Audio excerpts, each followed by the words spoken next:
रेश्माला सांगितले कपडे स्वच्छ घालू नये व विंचरू नये, स्वच्छ राहा म्हणून सांगितले। तर आज रेश्मा स्वच्छ कपडे घालून आले आणि स्वच्छ विंचरूनही आले, स्वच्छ आहे।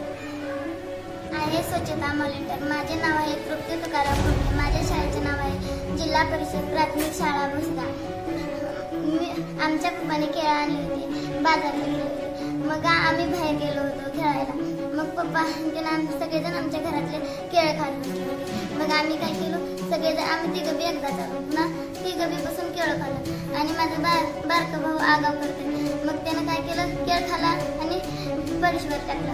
मी म्हणजे फरशीवर टाकू नको, कोणतर पडायला कसं, मग कचरा कुंडीत टाकतो। मग त्यानं काय केळ उचलला आणि